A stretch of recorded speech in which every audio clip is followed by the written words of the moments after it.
Vamos lá, pessoal, caminhando para a terceira questão.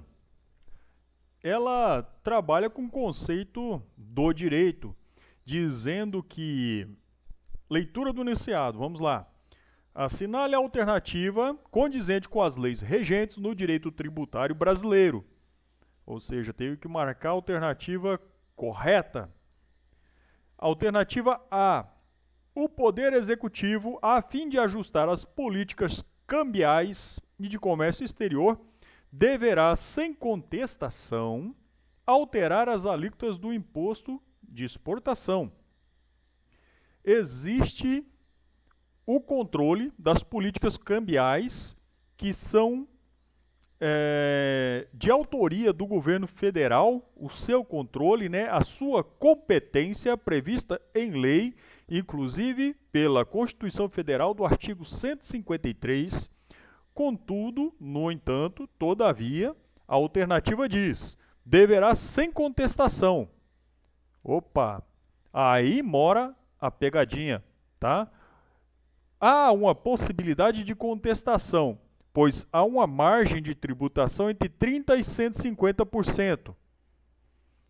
Então, não pode ser algo abusivo, não pode ser algo que infrinja a lei, é o que pede a alternativa.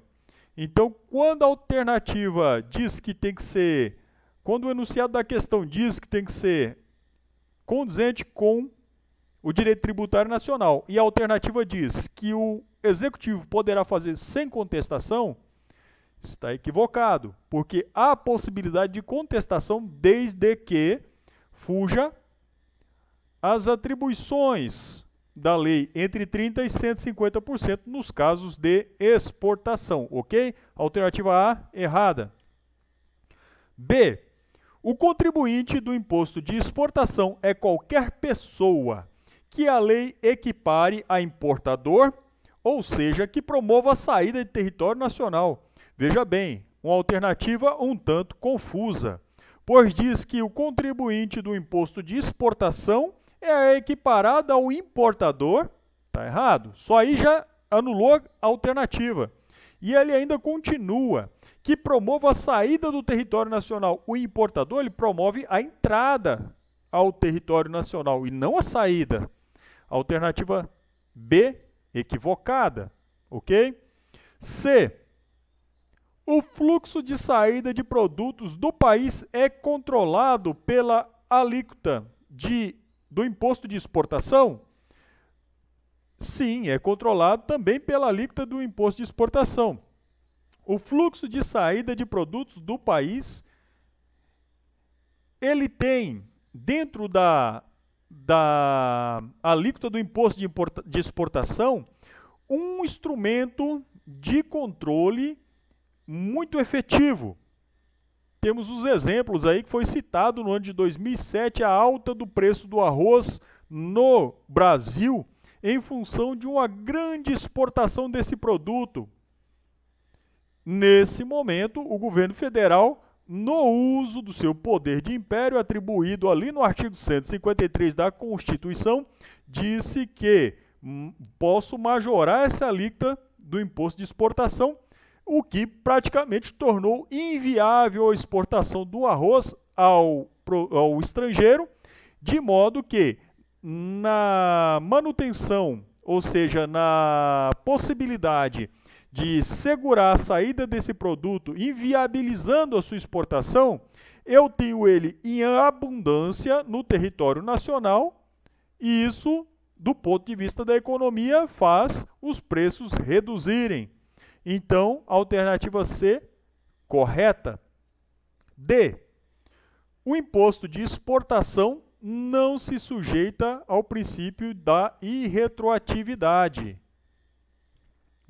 A alternativa D coloca essa indagação, a irretroatividade.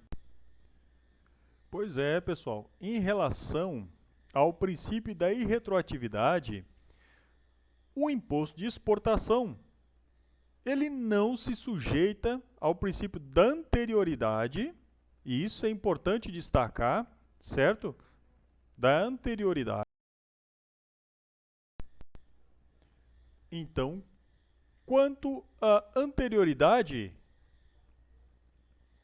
o imposto de exportação, ele não necessariamente tem que atender à anterioridade, pois a anterioridade diz que eu não poderia cobrar dentro desse exercício financeiro.